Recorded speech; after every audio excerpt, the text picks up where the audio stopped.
Hey, Nicole Huntsman here from moderncosmic.com. We have got our sun sign compatibility here on this video. If you know what sun sign means, fast forward to the timestamp you see or the description of the video. So in Western astrology, we take the year, the 12 calendar months, okay, and we divide them up according to the Earth's relationship to the sun. And this makes sense if you think back in the day when we were farmers. The movement of the sun, it's actually our movement, the tilt of our Earth relative to the sun and how that affects the seasons was very important. Springtime, time to plant, summertime to take care of and tend the fields, and of course fall time to harvest, and then winter was time to preserve the things that you had stored and make them last till spring again. Now, in astrology, we look at these 4 important dates that are repeatable, they happen every year, and they are the spring equinox, the summer solstice, the fall equinox, and the winter solstice, okay? We have our zodiac signs all set up according to these solar events. In the springtime, when we have our spring equinox, March 21st, this is that time of year when the equator of the Earth is facing the sun, directly, and the Earth is level, so to speak. So, we are on an axis and the Earth tilts. At this point in the year, we're level. That's why you can spin an egg and it will spin. Now, that's the beginning of the zodiac year, and really should be the beginning of our year. It would make sense to have the time when we go from winter, where we have more darkness than light, to the time when it's equal. We have an equal amount of daylight and equal amount of darkness, and then we move into the time of the year, the spring, when we have more light and less darkness each day, okay, until we hit the summer solstice, where we have the most light, more light, and less of the darkness. So with the zodiac, your sun sign falls during a month between those 4 events. So your sun sign is going to fall into one of these segments, okay? We've got the 12 months divided up into 4, 1, 2, 3, 4, according to those solar events. And then in each of those sections, we have 3 zodiac signs, okay? Your sun sign is important in that it shows your general life force. If you think of the sun is the star in our solar system. It is the mass, the giant mass, relative to us anyway, that is holding our solar system together. Without the sun, without our star, we wouldn't be here, and if something happened to our sun, we would all die, we would perish. We eat food that's made from the energy of the sun. We are literally made of sun, which is pretty cool. Someone's sun sign shows you the basic premise upon which their personality is built. It's like a canvas that we're going to paint upon. It doesn't have any paint on it yet, it's just the canvas. Is it wood? Is it metal? Is it canvas? Is it a panel? Is it round? Is it square? How big is it? How little is it?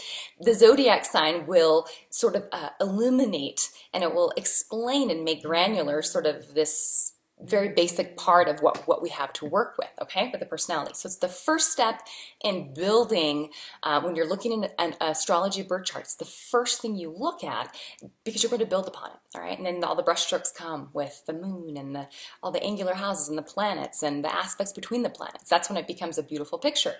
But until then, it's just you're one of the 12 zodiac signs. This is very general. Sun signs are general. It's a general vibe. You've got someone who's kind of more of a feeler, someone who's more of a thinker. But there are all different types of feelers and there are all different types of thinkers, okay? We get that granularity by looking at the entire birth chart and by putting the 2 people together, okay? You can have a feeler and a thinker get together and be really happy if they've got other things in their birth chart that make nice compatibility interaspects. If for some reason your sun signs don't get along well, let's say we've got someone who is, I don't know, let's say we've got a Capricorn and an Aquarius, very different energies. Capricorn's conservative, Aquarius is an iconoclast and does their own thing.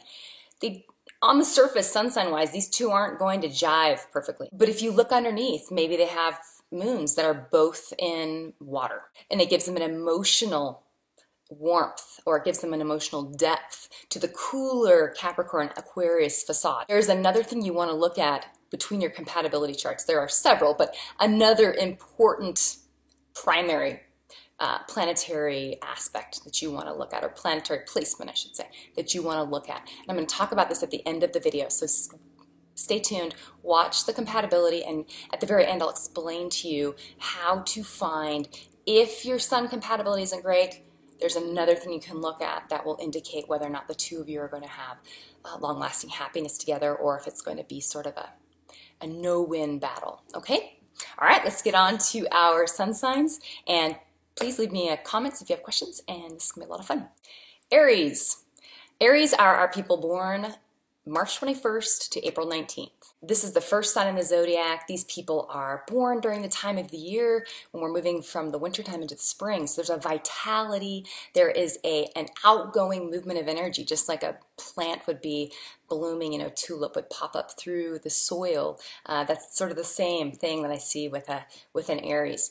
They're dynamic, they're outwardly focused, passionate, they need fuel, and they are fighters. Now, Aries also, these are the independent soldiers of the zodiac. They're our protagonists. They're the first person, the individual setting out on this journey of the zodiac. And as you move through the different zodiac signs, you'll see how this journey progresses. Self-starters like Aries, a lot of times they're perfectly comfortable going it alone. They're quite comfortable in leadership roles. They prefer to be in leadership roles. And so partnerships sometimes for Aries can be a little tricky. While they crave it, that's human nature to desire closeness and warmth and affection from other people, Aries sometimes don't always know how to go about getting it. They can be a little bit combative and a little what's the word, scratchy, in their relationships. But overall, these are brave, inspiring, self-starting, innovative, wonderful people that they just require a partner with some patience, and a partner who also is willing to be just as passionate and fiery as they are, but maybe perhaps a little bit more grounded. On the shadow side of Aries, we do have an individual who can be a little self-centered. They can be a little like the fool from the tarot deck, stepping off the cliff while the dog is barking. Don't go that way, They can sometimes be overly optimistic, or they can perhaps, instead of planning, they just want to jump into something and get going, and quite impulsive, okay? They can be a little difficult to teach at times. And they can sometimes lack the emotional tact that is required in love relationships and just general interpersonal relating. But if you have patience with an Aries, they are not the type to hold a grudge. They will usually kind of, they've let it out and then they're good after. So typically they're quite forgiving, and they have this childlike nature to them where it's almost a naivete and an innocence. They don't really mean anything by it. They just sometimes, like I said, they're not necessarily easy to teach, and so they have to kind of do things over and over again until they figure them out. Aries in love. These are individuals, right? They like to make the first move. Aries prefers being the one doing the chasing, at least initially. Even Aries females, with an Aries female, they can sometimes be accused of being too direct or too forward with men. In our culture, at least, I'm here in the United States, in Western culture, traditionally men were the ones who would take that lead role. So female Aries sometimes can be accused of being ball busters or bitches or too brave or too headstrong, or these things. And I say bold to that. I think that Aries we need Aries men and women. These are the ones that are the brave, courageous individuals that will go for something. Now, in love, they need passion. They need passion, they need sex. They're a very physical sign, and they actually need fights, believe it or not. And when I say fights, I don't mean, out and out emotional drama, but they like a little bit of a little bit of a tension or friction in their relationships. They need that. If there was someone who doesn't really push back or lean back against them or was always pleasing them, they'll get annoyed and they'll get bored. And you don't want an annoyed, bored Aries, because you won't have them for long. They will be out of there, okay? Aries expectations in love. Because they're so passionate, they give the passionate spontaneously, freely, just whenever they want to. They're not the most dependable, they're going to do it when they want to do it, unless they have a lot of earth and other things in their chart. And even then, they kind of have to be the boss about when they're going to express their love. You can't really boss an Aries around. They can be this sort of childlike. They can be a little bit selfish, where they want all of their partner's love and attention, but they don't really have a problem with flirting or this kind of thing with other people, and nothing is meant by it. But you know, they need to have their freedom, but they also need to know that they are number one, and there's no one else in their partner's life. Aries' biggest fear, and this goes for all the zodiac signs, you look at their strength, and that's always tells you where their biggest fear is. With an Aries, you do have a bold, brave, enterprising individual, okay? But on the inside, they're like a little kid. The reason they're bold and brave is because it just doesn't occur to them that there's going to be an issue with them just striking it out and doing their thing and saying what they think. And, you know, they haven't, it's almost like their soul hasn't had enough experience, it hasn't been battered around enough to have sort of learned this lesson. So their biggest fear is actually they're quite vulnerable on the inside. This is like a little kid on the inside, and really what they really want is love, affection, warmth, and belonging. And I suppose it's what most of us want, but because Aries puts on this whole facade of being brave and independent, not needing anyone, you sort of just assume they really are not needing anyone, but that's actually quite incorrect. So anyone who can recognize the innocence in an Aries and can give them their space to be themselves, but also that needs them. The person that is emotionally brave enough to say to an Aries, I need your bravery and courage to keep me safe, to protect me. That is a way to tap into the part of the Aries that, yes, the part that's vulnerable, but they can project that onto you. It's a way for them to protect in an indirect way their own inner vulnerabilities, okay? So it's a little trick. All right, so on to the compatibility. Taurus are the individuals born April 20th through May 20th. Now, this is the time of year, if you were to imagine we're back 2,000 years and we're farming, this is the time of year we would be planting. We'd be planting our seeds, at least here in the northern hemisphere, which is where this type of astrology comes from, Western astrology. Taurus is all about the possession. It's all about the five senses of our physical bodies and operating through this physical these three dimensions that we are here in. So Taurus, ruled by Venus, has to do with the sensual pleasures of the body, but also this idea that we can, as individual protagonists in our own story, possess things. So this is our money, this is our physical possessions, and this is also things more abstract, I suppose. Our self-esteem and our talents, the things that we possess inside of ourselves. Taurus sun signs are slower moving, predictable. They like things to unfold in a way where they know what to expect. And if you think about a farm and you think about planting seeds, you do them if you want to be productive with your farm. You plant them in rows and you do them a certain amount of space between each other and you water them regularly, and there's a consistency there, okay? There's a routine and an earthy sort of habit that is followed in order to be productive. Have a concrete, practical way of thinking, or way of being rather, because this is a sun sign. With a Taurus, you do have someone who's somewhat stubborn. They have in their mind a plan for how they'd like things to unfold, and they'll get there when they're going to get there, and you can't push them and prod them, okay? Now also, Taurus being ruled by Venus, these individuals appreciate nice things. A lot of times someone who has strong Taurus in their chart, they either like luxury items, they're highly motivated by working hard and making money, or they enjoy the arts, music, whether it's creating it or just listening to it and enjoying it and being a patron of the arts and music. These are very Taurus, and Taurus loves food.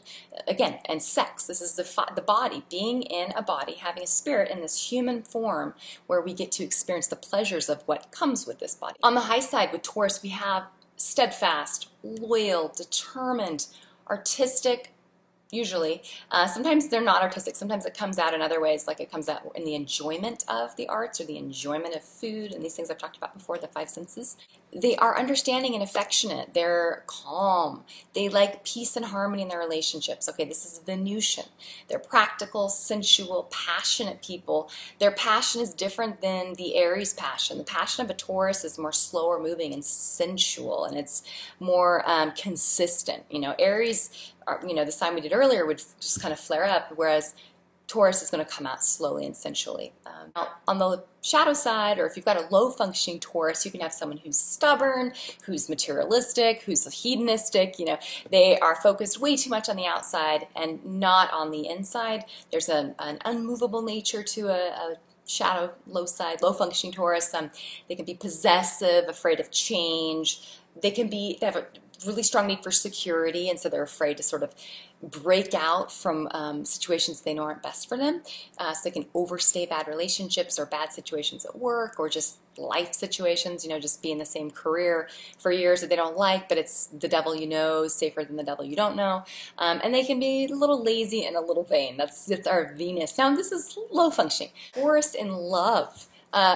Taurus appreciates beauty, all right? Taurus sun signs, whether it's male or female, whatever their personal idea of beauty is, they will have, it's going to be high on their list of things that will matter to them. They need to be physically attracted to their partner. They are quite lusty and sensual, the sun sign. Once they have gotten to know someone, once they've decided this is the one for them, they're affectionate, and the way they show their love is through they do enjoy giving their partner gifts, sharing things with them, but also really affection and sex. There's a possessiveness too to a Taurus. They're on the axis of possession with a Scorpio as well. So they can at times be a little bit possessive, and they need to know that their partner is theirs. So they can have some issues with security and needing to feel safe and secure. Taurus expectations in love. Taurus types, Taurus sun signs, they're looking for security, and they're looking for a relationship that is grounded in reality. They wouldn't really be stoked about a relationship that was like based on the internet, like a long distance relationship, unless you had a Taurus with a ton of Aquarius in their chart, and that's a whole other story. But for the most part, Taurus, pure Taurus sun sign, they like to have you there in their presence. They want someone to build a life with. They want harmony. They want to enjoy the daily pleasures with their partner. They like good food. They like a nice regular sex life. They like to dance in the kitchen while they're cooking dinner together. They just want simple, authentic, real love. Okay, that's their expectations, and they expect loyalty. So you give that to them, and you have got a happy bull. Now, Taurus's biggest fear, they worry about security. This is why you've got a sun sign that's so focused on making money or proving themselves through their ability to be successful or have control over their ability to create income. That's why it's underneath it is an insecurity, a worry that they will be without. So this includes the partner. They do have a fear of their partner leaving them, and so they need a partner that is consistent, steady, does what they say they're going to do, shows up when they're supposed to, and is reliable. Ultimately, that will put their heart at ease and keep them happy and harmonious. So Aries and Taurus, what will initially attract or repulse these two? So in particular, this is one where we've got to look at the genders. If you've got an Aries male and a Taurus female, that works a little bit better in my mind than the Taurus male, Aries female. But again, with sun sign compatibility, sort of anything is possible if the moons and the personal planets are compatible with one another. But overall, you've got Aries, this fiery, independent, masculine energy, and Taurus, and it should be said, Aries is wanting to move and go. Taurus is more about staying in one place and staying put. So, Taurus is interested in material goods and collecting beautiful things and, kind of keeping their life predictable and harmonious. And that's why Taurus likes to collect actual material objects, because it gives them a sense of feeling grounded. Aries is all about kind of moving and going, and they always have this need to be somewhere other than where they're at. And so the two can kind of conflict in that way. With a Taurus female, because she's Venusian and Aries is Martian, there's an attraction there of the sexes. The other way around, it can be a little bit, the female Aries can be a little overpowering for the Taurus male at times, a little bit too flirty and flighty, and the Taurus male may feel a little bit unsure of his security with her. Long-term interaction between these two, what I can see happening over time is the Taurus feeling a little bit insecure, whether it's a male or female Taurus. Aries is not really, Aries is there to love you and give affection to you when they kind of want to many times. They can be a little bit selfish about that at times. And so Taurus, if Taurus does make some requests for, like the relationship talk, or where are we, what is this relationship, where are we standing with one another, Aries is not always super sensitive to those requests. And Aries doesn't really understand why do you need me to validate how you're feeling emotionally. You know, Aries kind of they're the type that they take care of their own sort of emotional needs many times, although they can also be quite needy in sort of a childlike way with their partner. They'll expect their partner to dote on them and give them love and affection, and but yet they won't quite understand when their partner is needing them to do the same in return. Specific areas of conflict and harmony. Conflict between these two would be what I sort of already mentioned. You know, you've got one sign that's Taurus, more security focused and interested in keeping things somewhat reliable and predictable. And then you've got Aries on the other side, this sort of more independent individual who is interested in what it is that they're wanting to accomplish. And there's an aggressiveness with Aries, and there's a fighting spirit to Aries, and there's a masculine assertiveness. Whereas with Taurus, it's a little more laid back, a little more typically a little bit more mellow. Now, you know, it depends on the rest of the chart. Taurus can also be very stubborn and driven, and you can have someone quite bossy who, you know, Taurus can be quite bossy, and so can an Aries actually, but in different ways. So when these two come together, you can have a little bit of a clashing of wills. You know, what's this relationship going to look like? Hard to say. Now, on the high side, harmony-wise, they're both quite physical sun signs, and so sex is great between these two. This is a passionate pairing. You've got, again, Venus and Mars, and this is the Venus, the Taurus Venus, not the Libran Venus, but the Taurus version is much more about, you know, the physical body. It's much more about the five senses, and Aries rules, you know, Mars rules the body. So there's a very physical, sensual, passionate chemistry between these two. It's just the question is whether or not they can make that sort of passion work outside of the bedroom. They're going to sublimate a lot of their fighting through their sex life. How others will see the partnership. There's a little bit of a parent-child thing happening here, as you'll see with several of the Aries couplings. Taurus being sort of, especially with the female Taurus, the mother, the motherly, nurturing, taking care of that Aries divine child, taking care of their needs, okay? You know, other people will see this and they might think that the Taurus is sort of kowtowing to Aries and what Aries needs from Taurus, but also this could be a relationship that people look at and see as a passionate one. So this can look like a sexy push-pull kind of a relationship from the outside. It on, you know, these areas that are important and relative to romance and romantic compatibility, which a computer can't do. A computer's just databases of, you know, aspects between two people, right? An astrologer takes these aspects, the zodiac signs they're in, the houses that they're in, sees all these patterns, this inner working, this mechanization of these two charts together, these two humans, these two blueprints, how they lock and key fit. And the astrologer is able to make some deductions that are much more enlightening than what you would see from a computerized report. So computerized reports are great. They're a good place to start, but most of them cost like 40, 50 bucks. You can get a reading with an astrologer. It takes 90 minutes where you can record it and listen to it over and over again, and it's like $149. That's what I charge, or $189. I'm sorry. $189 is what I charge for my relationship reading. So, you know, to me, it's kind of a no-brainer. So if you're interested in that, give me an inbox. You can go to my website. You can actually book an appointment right on my website yourself, get it all taken care of without even having to message me first. I've got my schedule up there. So very easy and a lot of fun. You can do it via Skype or telephone or in person if you're here in Utah. Thank you so much for watching. I hope this was helpful for you, and share with your friends. Subscribe to the channel if you like it. I've tried to get stuff up regularly because it's my passion to share astrology with as many people as possible. So thank you so much, and see you soon.